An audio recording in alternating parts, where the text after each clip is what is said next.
Assalamualaikum warahmatullahi wabarakatuh. Perkenalkan, nama saya Tria Marsha Mukarramah dari kelas D angkatan 2021. Nah, pada video kali ini saya akan menjelaskan merangkum tentang materi kurikulum merdeka dan mengapa kurikulum merdeka selalu berubah pada masanya. Jadi, kurikulum yang baik adalah kurikulum yang sesuai dengan zamannya.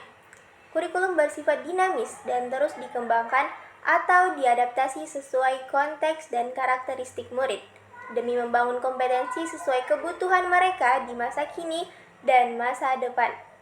Karena dunia berkembang pesat, kurikulum juga harus terus di-upgrade untuk mengikuti perkembangan zaman. Materi selanjutnya yaitu tentang struktur kurikulum merdeka. Struktur kurikulum merdeka mempunyai 6, yaitu yang pertama, kurikulum intrakurikuler, yaitu jam pelajaran yang ada di roster dengan tujuan dapat mengembangkan kompetensi murid sesuai dengan capaian pembelajaran pada fasenya. Yang kedua yaitu program ekstrakurikuler, yaitu pengembangan minat dan bakat siswa di luar roster, seperti bergabung dengan organisasi yang ada di sekolah seperti organisasi PMR, Pramuka, Sispala, Paskibra, dan lain sebagainya. Yang ketiga yaitu P5 atau Proyek Penguatan Profil Pelajar Pancasila. P5 ini mengambil alokasi waktu sekitar 30% dari total alokasi waktu dalam setahun. Dalam P5 ada 7 tema yang telah ditetapkan, yaitu gaya hidup berkelanjutan, kearifan lokal, Bhinneka Tunggal Ika, bangunlah jiwa dan raganya, suara demokrasi, berekayasa, dan berteknologi untuk membangun NKRI, dan kewirausahaan. Yang keempat yaitu asesmen.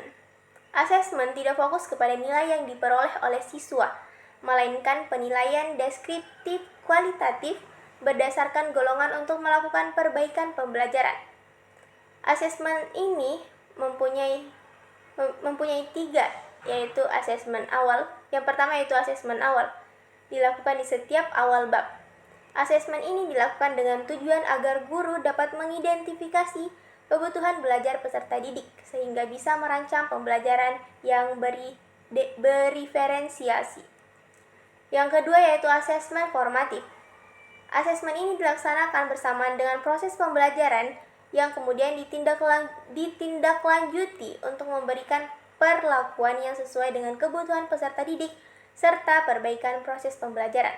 Dan yang terakhir yaitu asesmen sumatif. Asesmen ini dilakukan di akhir lingkup materi seperti pada ujian akhir semester. Yang kelima yaitu alokasi waktu. Setiap satuan pendidikan memiliki keleluasaan untuk menentukan alokasi waktu pembelajaran. Jadi, ada 3 model pembelajaran yang dapat diadaptasi, yaitu yang pertama model reguler, blok, dan kolaborasi. Yang keenam yaitu perangkat ajar. Selain keleluasaan untuk menentukan alokasi waktu, kita juga diberikan keleluasaan untuk memilih dan memberikan perangkat ajar kepada siswa selama masih sesuai dengan prinsip pembelajaran dengan paradigma baru. Jadi, perangkat ajar bukan saja melalui buku teks, melainkan bisa menggunakan modul ajar, modul proyek, buku non-teks, video, dan media cetak digital. Materi selanjutnya yaitu tentang capaian pembelajaran atau CP. Capaian pembelajaran adalah tujuan akhir di setiap fase pembelajaran siswa. Karena pada kurikulum merdeka, capaian pembelajaran dirumuskan dalam bentuk fase bukan per tahun. Seperti pada jenjang PAUD disebut fase pondasi. Pada jenjang sekolah dasar, untuk kelas 1 sampai kelas 2 disebut fase A, untuk kelas 3 sampai kelas 4 disebut fase B, untuk kelas 5 sampai kelas 6 disebut fase C. Pada jenjang SMP disebut fase D, pada jenjang SMA untuk kelas 10 disebut fase E, untuk kelas 11 sampai kelas 12 disebut fase F. Materi selanjutnya yaitu tentang modul ajar. Nah, modul ajar merupakan salah satu perangkat ajar yang digunakan untuk merencanakan pembelajaran. Modul ajar sama seperti RPP, namun versi lengkap kompleksnya. Modul ajar merupakan sebuah dokumen yang berisi tujuan, langkah, dan media pembelajaran serta asesmen yang digunakan dalam setiap topik pembelajaran.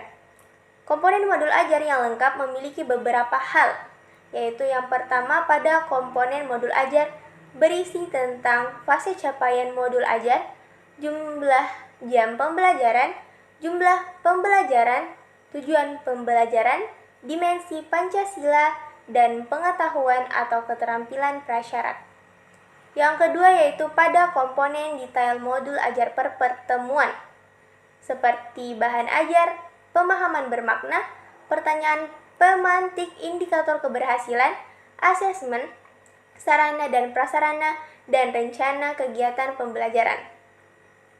Yang ketiga yaitu pada komponen lampiran yang berisi tentang lembar aktivitas, rubrik penilaian, dan bahan ajar lainnya yang relevan. Nah, itulah tadi rangkuman materi tentang kurikulum merdeka yang dapat saya jelaskan. Kurang dan lebihnya mohon dimaafkan. Wassalamualaikum warahmatullahi wabarakatuh.